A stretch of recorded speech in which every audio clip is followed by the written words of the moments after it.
Dengan adanya penyederhanaan birokrasi, pemerintah memangkas sistem yang dinilai terlalu panjang dengan lebih praktis melalui jabatan fungsional. BKN sebagai pembina kepegawaian seluruh ASN memiliki mandat dalam pengaturan teknis pembinaan kepegawaian jabatan fungsional dengan terbitnya Peraturan BKN Nomor 11 Tahun 2022 dan Surat Edaran BKN Nomor 23 Tahun 2022. Seperti apa penyesuaian angka kredit konvensional ke integrasi dalam jabatan fungsional dan kemudahan apa yang akan didapatkan pemangku jabatan fungsional ke depannya? Telah hadir bersama kita hari ini Pak Dadi Mulyadi selaku analis kepegawaian muda yang akan memberikan pencerahan terkait pembinaan jabatan fungsional. Halo Pak Dadi, selamat pagi. Assalamualaikum. Waalaikumsalam warahmatullahi wabarakatuh. Baik, Pak. Jadi kemarin itu kita sempat memantik ya netizen dengan mengupload salah satu konten update BKN. Nah, itu terkait dengan tema yang akan kita bahas hari ini.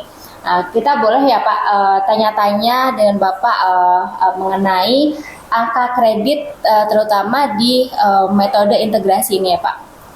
Jadi sebelum bicara tentang angka kredit konvensional ke integrasi, boleh nggak Pak dijelasin dulu apa yang menjadi dasar perubahan penilaian angka kredit ini? Baik, terima kasih Mbak Nadia. Sobat BKN, sebagaimana kita ketahui bahwa penilaian angka kredit pada jabatan fungsional kita mengenal dengan angka kredit konvensional dan konversi.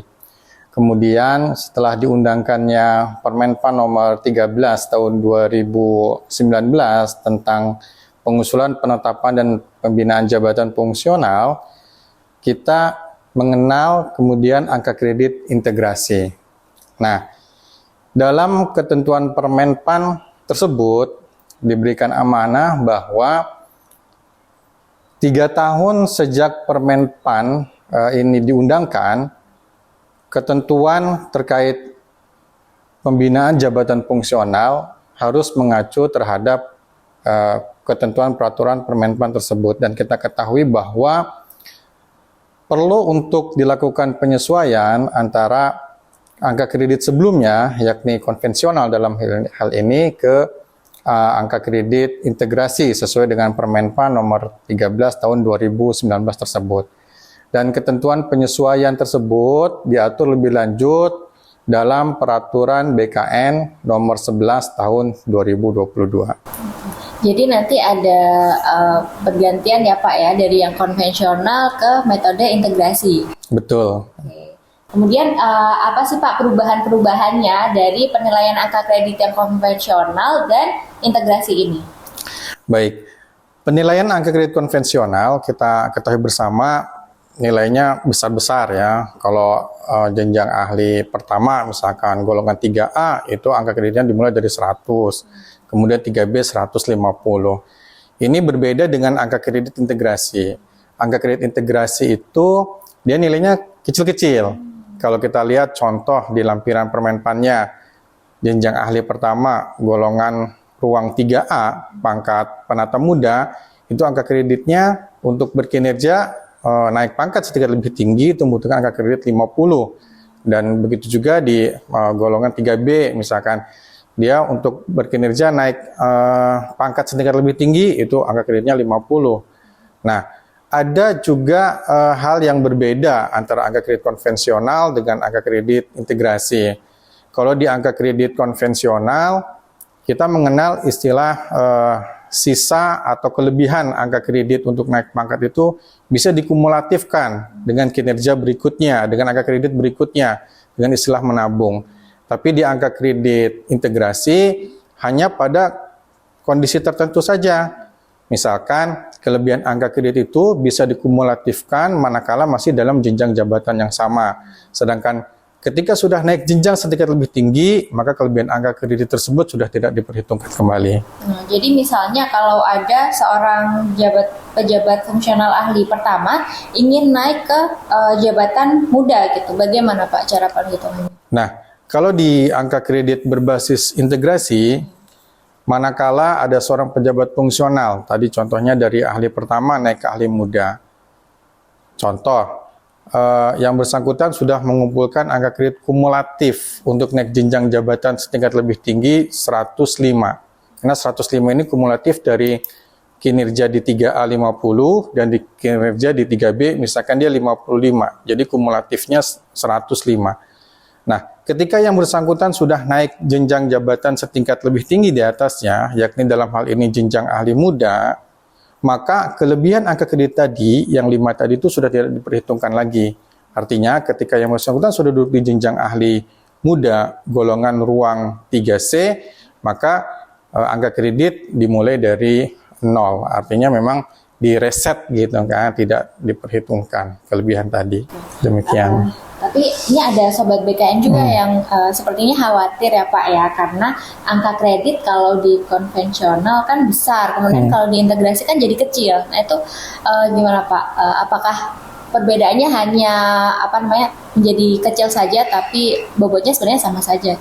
Baik, sobat BKN, terkait penyesuaian angka kredit dari konvensional ke integrasi sebagaimana diatur dalam ketentuan peraturan BKN nomor 11 tahun 2022, prinsip penyesuaian angka kredit dimaksud itu tidak merugikan. Artinya memang proses penyesuaian angka kredit ini tidak ada yang dirugikan terhadap pejabat fungsional itu sendiri.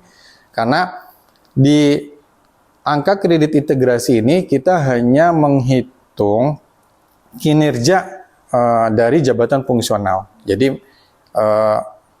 modal dari kualifikasi pendidikan itu tidak diinkludkan, tapi memang prinsipnya ketika menghitung kinerja itu sama saja, baik itu di angka kredit konvensional maupun di angka kredit integrasi. Prinsipnya tidak ada yang dirugikan, hanya merubah angka kreditnya saja, tapi kalau kinerjanya sama untuk di konvensional maupun di integrasi. Lalu boleh Bapak dijelaskan lebih lanjut gitu terkait perhitungan angka kredit ini, karena banyak juga nih teman-teman yang tanya tentang masih bingung gitu Pak, gimana mekanismenya? Baik, terkait penyesuaian angka kredit ini, formulasi penyesuaiannya sebagaimana tertuang dalam peraturan BKN nomor 11 tahun 2022 bahwa penetapan angka kredit terakhir pada konvensional untuk disesuaikan ke angka kredit integrasi itu dikurangkan nilai dasar. Nah, nilai dasar ini memang tergantung kepada jenjang jabatan yang didudukinya. Misalkan dalam hal ini yang bersangkutan duduk dalam jenjang ahli pertama, maka nilai dasarnya ada 100. Ketika yang bersangkutan ditetapkan angka kredit konvensional terakhir, jenjang ahli pertama, golongan 3A misalkan, angka kredit kumulatif terakhirnya adalah 120 misalkan. Maka ketika disesuaikan ke angka kredit integrasi, itu tinggal dikurangkan nilai dasarnya, yakni dari 120 dikurangkan nilai dasarnya berapa? 100. Berarti angka kredit integrasi kumulatif yang diperoleh pejabat fungsional tersebut adalah 20 angka kredit. Oke, gitu ya Pak ya. Lalu batas waktu untuk penyesuaiannya ini kapan ya Pak ya bagi instansi pembina? Baik, terkait batas waktu penyesuaian angka kredit dimaksud, kita merefer kepada ketentuan pada Permenpan nomor 1 tahun 2023 tentang jabatan fungsional, bahwa di dalam ketentuan tersebut ada batas di mana angka kredit yang diperoleh pejabat fungsional tersebut itu dikumulatifkan dengan angka kredit berdasarkan Permenpan nomor 1, yakni basisnya adalah konversi. Dan kita lihat bahwa di angka kredit based on Permenpan 1, ini angka kreditnya sudah kecil, sama dengan angka kredit integrasi. Oleh karena itu, bagi pejabat fungsional, dalam hal ini adalah instansi yang mengelolanya, instansi pemerintah maupun instansi pembina, yang masih menggunakan angka kredit konvensional, perlu dilakukan penyesuaian terlebih dahulu ke angka kredit permodelan angka kredit integrasi, seperti tertuang dalam Permenpan 13 tahun 2019. Dan di dalam ketentuan tersebut, gitu kan, ada batas waktu penilaian angka kredit sesuai dengan jabatan fungsionalnya. yang proses penilaiannya adalah Juni tahun 2023. Nah, sehingga kami memberikan kesempatan kepada instansi pemerintah maupun instansi pembina bagi di lingkungannya ada jabatan fungsional yang masih melakukan penilaian berbasis konvensional, maka perlu segera dilakukan penyesuaian angka kredit tersebut, paling tidak itu sampai dengan Desember tahun 2023, sehingga pada saat penilaian berbasis konversi Permenpan nomor 1 itu sudah bisa dikumulatifkan kinerja angka kreditnya. Nah, ini Sobat BKN, jadi rencananya berarti awal tahun 2024 ini harus sudah menggunakan metode konversi ya Pak ya? Iya, penilaian berbasis konversi nanti memang sudah harus dinilaikan di tahun 2024, gitu kan? Karena ini penilaian di tahun 2023 ini kan sudah based on-nya Permenpan nomor 6 tahun 2022. Baik, kemudian konsekuensinya nih Pak, kalau misalnya ada instansi pembina atau pejabat fungsional itu sendiri bahkan yang tidak melakukan penyesuaian angka kredit. Nah, seperti yang tadi sudah dijelaskan di depan bahwa tentu ini akan terjadi ketidaksesuaian perhitungan angka kreditnya, yang angka kreditnya sebelumnya besar-besar, kemudian dikonversi Permenpan 1 ini sudah sesuai dengan integrasi, sehingga kami menyarankan ke instansi pemerintah maupun instansi pembina untuk melakukan penyesuaian angka kredit dimaksud. Jadi memang harus diurus ya Pak ya, karena ini udah mepet juga mau bulan Juli ya Pak ya terakhir. Untuk penyesuaian angka kreditnya itu kita berikan kelonggaran sampai dengan Desember. Karena kenapa? Karena kan di tahun 2024 ini sudah dikonversikan toh angka kreditnya, dikonversikan. Nah, tentu nanti penjumlahan angka kredit sebelumnya itu sudah matching dengan angka kredit hasil daripada konversi Permenpan nomor 1 tahun 2023. Kedepannya nanti apakah angka kredit ini masih digunakan Pak? Tentu, angka kredit ini menjadi dasar pembinaan jabatan fungsional khususnya dalam pengembangan karir. Ini angka kredit ini bisa digunakan untuk kenaikan pangkat dan kenaikan jenjang jabatan setingkat lebih tinggi. Iya. Tapi nanti apakah akan ada metode lain yang lebih menguntungkan bagi pejabat fungsional? Untuk saat ini based on-nya ke Permenpan nomor 1 tahun 2023 ya tentang jabatan fungsional. Nah, ini baru-baru ini kan juga kita sudah ada sosialisasi ya Pak terkait Permenpan 1 tahun 2023 terkait jabatan fungsional. Lalu apa sih yang menjadi mandat BKN dalam mengatur jabatan fungsional ke depannya? Baik, dalam Permenpan nomor 1 tahun 2023 paling tidak ada 7 yang diberikan mandat kepada BKN yang perlu diatur lebih lanjut, yakni terkait tata cara perhitungan angka kredit untuk perpindahan ke dalam jabatan fungsional, kemudian ketentuan terkait pemberian angka kredit penyesuaian, kemudian terkait perhitungan konversi predikat kinerja dalam angka kredit, kemudian mekanisme kenaikan jenjang dan tata cara perhitungan angka kredit kumulatif, kemudian mekanisme kenaikan pangkat jabatan fungsional dan perhitungan angka kumulatifnya, dan tata cara penyelarasan kegiatan dan hasil kerja jabatan fungsional ke dalam butir kegiatan jabatan fungsional, serta tata cara penyesuaian angka kredit kumulatif. Jadi 7 mandat ini juga sedang dirancang ya Pak ya? Ya, betul. Dalam sebuah peraturan. Iya, betul. Saat ini memang kami sedang melakukan pembahasan terkait mandat dari Permenpan nomor 1 tahun 2023 tadi. Baik Pak, ini kan kemarin sudah banyak Sobat BKN yang bertanya di media sosial. Kita boleh ya Pak ya jawabin beberapa pertanyaan dari Sobat BKN. Oke. Ini yang pertama ada yang bertanya, bagaimana jika seorang pejabat fungsional ini ingin naik pangkat dan naik jabatan satu tingkat lebih tinggi? Gitu. Baik, Sobat BKN yang berbahagia bahwa di dalam pembinaan jabatan fungsional untuk dapat naik pangkat setingkat lebih tinggi, paling tidak harus memenuhi kumulatif angka kreditnya. Nah, saya ambil contoh bahwa seorang pejabat fungsional golongan ruang 3A, jenjang jabatan ahli pertama, untuk naik pangkat setingkat lebih tinggi ke pangkat penata muda tingkat 1 golongan ruang 3B, maka kumulatif angka kredit yang harus dikumpulkan oleh yang bersangkutan adalah 50 angka kredit.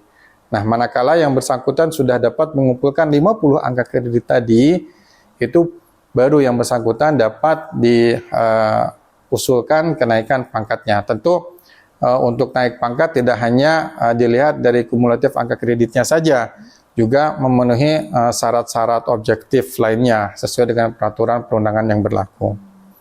Nah, adapun untuk naik jenjang jabatan setingkat lebih tinggi, contoh seorang pejabat fungsional golongan ruang 3B, kemudian akan naik pangkat ke golongan 3C yang mengakibatkan kenaikan jenjang jabatan setingkat lebih tinggi, maka yang bersangkutan sama juga seperti ketentuan sebelumnya, yakni harus memenuhi kumulatif angka kredit untuk naik jenjang jabatan setingkat lebih tinggi. Nah, kumulatif di sini untuk naik jenjang jabatan dari ahli pertama ke ahli muda itu membutuhkan angka kredit kumulatif sejumlah 100. Yang diartikan bahwa yang bersangkutan sudah berkinerja pada golongan 3A 50 dan golongan 3B 50 angka kredit. Demikian. Nah, ini juga ada komentar, Pak. Apa benar kalau kita masih muda nilainya jangan tinggi-tinggi? Karena masa kerja masih panjang daripada nanti nilainya turun. Oh, baik. Ini pertanyaan yang menarik sekali ya. Jadi sudah membatasi diri gitu kan.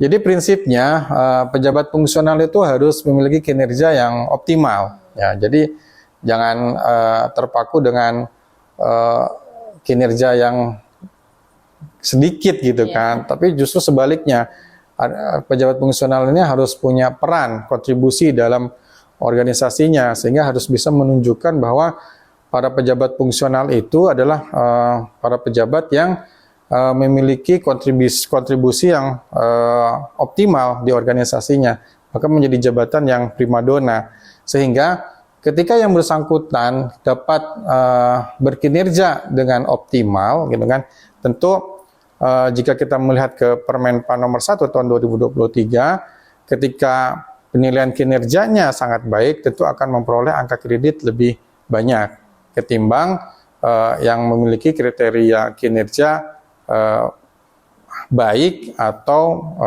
butuh perbaikan gitu kan, atau lainnya. Nah, itu Sobat BKN, jadi harus tetap berkinerja ya Pak ya. Demikian perbincangan kami di BKN Talk kali ini. Untuk Sobat BKN diingatkan kembali ada beberapa poin yang telah saya rangkum di BKN Talk kali ini. Yang pertama, bagi instansi pemerintah atau instansi pembina yang jabatan fungsional di lingkungannya masih menggunakan angka kredit konvensional untuk segera melakukan penyesuaian angka kredit sesuai dengan Peraturan Badan Kepegawaian Negara Nomor 11 Tahun 2022 dan Surat Edaran Kepala BKN Nomor 23 Tahun 2022. Kemudian yang kedua, prinsip penyesuaian angka kredit ini tidak merugikan pejabat fungsionalnya. Dan yang terakhir, hasil penyesuaian angka kredit ini akan menjadi dasar dalam perhitungan kumulatif dengan angka kredit berbasis konversi. Saya Nadia, pamit undur diri, sampai jumpa di BKN Talk selanjutnya.